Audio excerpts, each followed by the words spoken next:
Shalom, salam sejahtera para pemirsa dimanapun Anda berada. Kembali kita bertemu dalam video Sekolah Sahabat 10 menit, yang pada pekan ini kita akan masuki pelajaran ke-12 dengan judul Perjanjian Iman. Dari seri pelajaran Janji Perjanjian Kekal.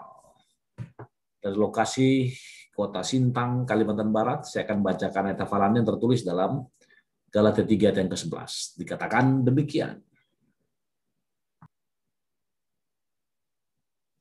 Dan bahwa tidak ada orang yang dibenarkan di hadapan Allah karena melakukan hukum Taurat adalah jelas, karena orang benar akan hidup oleh iman. Ketika saudara mempelajari pelajaran ini, maka muncul satu pertanyaan, yaitu apa peran iman dalam perjanjian kekal? Saudara-saudaraku, perjanjian kekal adalah komitmen Tuhan untuk memberi kita keselamatan, sehingga memulihkan hubungan kita dengan Dia yang telah hilang di Eden. Dengan kata lain, bahwa kita mempunyai bagian dalam perjanjian tersebut untuk menjadi benar. Artinya apa? Untuk memenuhi apa yang Tuhan minta dari kita. Itu sebabnya kita tidak akan pernah dapat melakukannya sendirian. Namun, hal itu mungkin berkat kebenaran yang Tuhan berikan kepada kita melalui iman. Dan dalam konteks pelajaran pekan ini dibutuhkan iman. Iman, emunah, iman, pistis atau pisteo, artinya iman yang dihidupkan, iman yang dipraktekkan. Yang pada pekan ini kita akan bagi dalam 5 bagian besar. Yang pertama adalah keselamatan oleh iman, itu pelajaran hari Minggu atau di sekolah sahabat Anda berjudul Bayangan Kalvari. Lalu pelajaran hari Senin, perjanjian dan korban di sekolah sahabat Anda atau harga keselamatan. Lalu hari Selasa dan Rabu, iman Abraham 1 dan 2 atau kebenaran yang diperhitungkan oleh iman. Dan bagian terakhir adalah bertumpu pada janji di sekolah sahabat Anda atau manfaat iman. Nah, sekarang kita akan coba lihat, masukkan pelajaran pada hari Minggu. Apa dikatakan?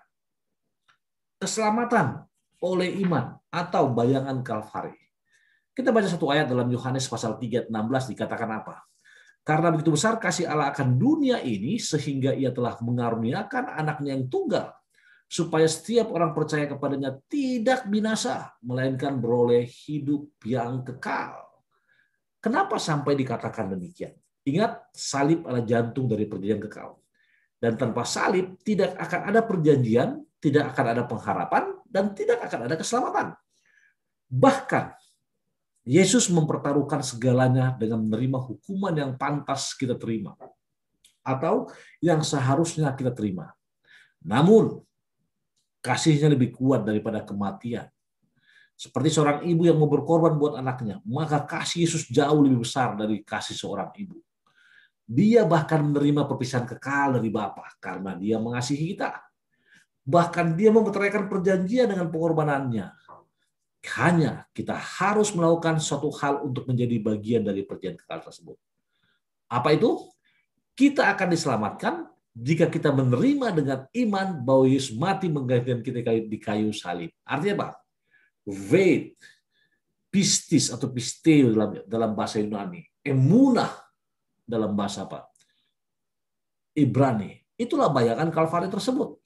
Lalu, ketika saudara sudah melihat hal tersebut, maka perjanjian dan korban merupakan harga keselamatan. Pelajaran hari Senin. 1 Yohanes 5:11 menulis apa? Dan inilah kesaksian itu. Allah telah mengaruniakan hidup yang kekal kepada kita, dan hidup itu ada dalam anaknya. Look at that. Di gambar sebelah kanan, bagaimana kasih Allah. For God so loved the world, so He gave the only begotten apa? Son. So that apa? Whoever believe in Him shall not be perished, but have an eternal life.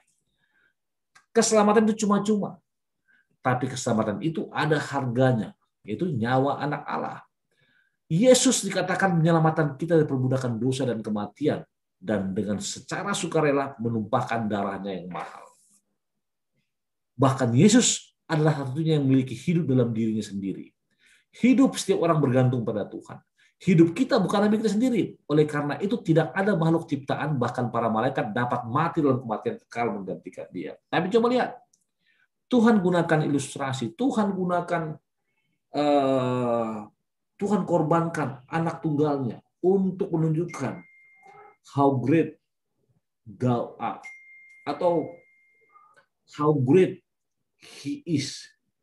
Dia mau mengorbankan putra satu-satunya. Saya tidak tahu kalau Anda di rumah punya anak satu, maukah mengorbankan putra atau putri Anda? Tapi Tuhan mau mendapatkan atau memberikan gambaran kepada manusia, beginilah kasihku kepadanya. Itu sebabnya harga keselamatan itu adalah adanya perjanjian iman dan korban. Lalu bagaimana dengan iman Abraham? Atau dalam pelajaran ini kebenaran yang diperhitungkan oleh iman. Bagian pertama, coba kita lihat. Lalu percayalah Abraham kepada Tuhan, maka Tuhan memperhitungkan hal itu kepadanya sebagai kebenaran. Satu-satunya yang kita butuhkan adalah apa? Percaya. Bahkan Paulus mengutip statement ini 2 kali, dan sekali oleh Yakobus sebagai contoh apa? Keselamatan oleh iman. Referensinya saudara bisa buka di Roma 4 ayat 3, Galatia 3 ayat 6, dan Yakobus 2 ayat 23. Artinya Abraham percaya pada hal-hal yang tidak dapat dipercaya. Dia mempercayai janji Tuhan bahwa dia akan memiliki seorang anak laki-laki walaupun harus menunggu lama. Meskipun hal itu tidak mungkin secara fisik ketika dia berumur 100 tahun. Suatu hal yang tidak logika, saudara. Tapi ketika Tuhan berjanji, ketika dia percaya, maka imannya diperhitungkan. Tuhan menganggap dia benar karena tindakan iman ini. Namun dia gagal mengambil Hagar dan berbohong tentang hubungannya dengan Sarah ketika dia ke Mesir. Tapi Tuhan apa? Bahkan kita menyebutkan dia sebagai Bapa orang percaya. Itu sebabnya bagaimana mungkin Tuhan menganggap Abraham benar jika sebenarnya bukanlah demikian? Pada pelajaran hari Rabu dijawab pertanyaan tersebut, yaitu apa?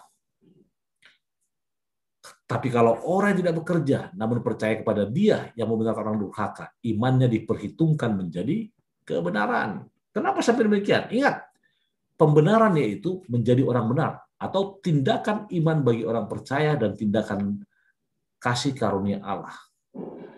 Kita tidak dapat membawa pekerjaan kebenaran apapun di hadapan Tuhan yang membuat kita benar. Namun iman kita diperhitungkan menjadi kebenaran. Apa artinya? Artinya kita dianggap benar meskipun sebenarnya tidak, sehingga kita dapat masuk surga. Itulah implementasi daripada apa? Kasih karunia. Bahwa yang menganggap saudara benar bukanlah liturgikal, bukanlah hukum upacara, hukum adat, hukum di dunia ini. Tapi apa? Kasih karunia Tuhan. Namun untuk mendapatkan kasih karunia tersebut, Yesus katakan, kalau kau mengasihi aku, turutlah perintahku. Termasuk apa? Hukum yang tidak bisa berubah. Hukum 10. Kasih kepada Allah dan kasih kepada manusia. Bahkan dikatakan di sini, kita dianggap benar karena kebenaran Kristus diperhitungkan kepada kita. Pembenaran ini menghasilkan pengudusan, kasih, penurutan, pengembangan karakter. Tidak peduli seberapa suci kita, oleh iman kita adalah benar di hadapan Allah. Oleh apa, saudaraku? Oleh iman kita adalah benar di hadapan Allah. Itu sebabnya kita mengetahui pelajaran hari Kamis yang mengatakan bertumbuh pada janji manfaat iman. Sebab Kristus adalah ya bagi semua janji-janji Allah. Itulah sebabnya oleh Dia kita mengatakan amin untuk memuliakan namanya. Kenapa demikian? Saudara-saudaraku, perjanjian didasarkan pada kesetiaan janji-janji Allah. Jika kita mengklaim janji tersebut dengan iman, itu dapat meningkatkan kehidupan kita sekarang. Bahkan, jaminan keselamatan kita membawa kedamaian bagi kita. Dalam Mazmur 34 dikatakan bahwa kita senang mengetahui bahwa kita dapat mempercayai iman. Itulah manfaat iman. Lalu yang berikutnya adalah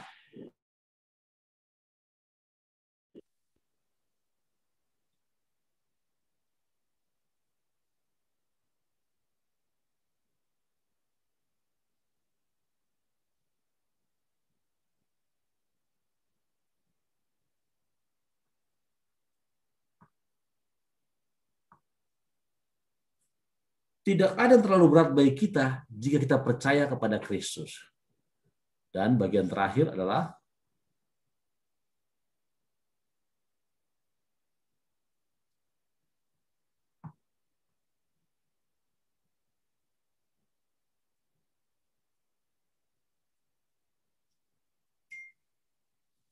kita dapat mengikuti teladan Yesus dengan iman kita.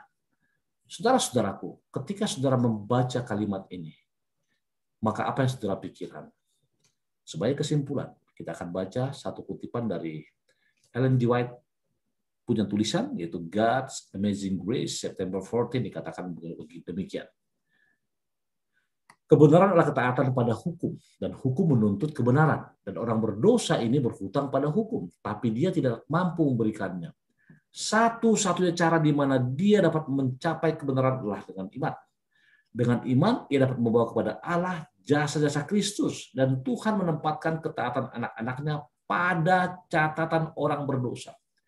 Kebenaran Kristus diterima menggantikan kegagalan manusia, dan Allah menerima, mengampuni, membenarkan jiwa yang bertobat, percaya, memperlakukan dia seolah-olah dia benar, dan mengasihi dia seperti dia mengasihi anaknya. Inilah bagaimana iman dianggap sebagai kebenaran, dan jiwa yang diampuni pergi dari kasih karunia ke kasih karunia, dari terang ke terang yang lebih besar. Sebagai kesimpulan, saudara-saudaraku, perjanjian iman adalah perjanjian antara Abraham dan Allah. Perjanjian antara saudara dan Tuhan kita Yesus Kristus. Personal relationship kita dengan Tuhan kita. Ingat, bayangan Kalvari, bahkan manfaat iman telah membuat kita mengerti bahwa ketika melalui pertobatan dan iman kita menerima Kristus sebagai juru selamat kita, maka Tuhan mengampuni dosa-dosa kita dan membatalkan hukuman yang telah ditentukan oleh karena pelanggaran hukum. Dan kita dilayakkan menjadi pewaris kerajaan surga. Maukah saudara menerima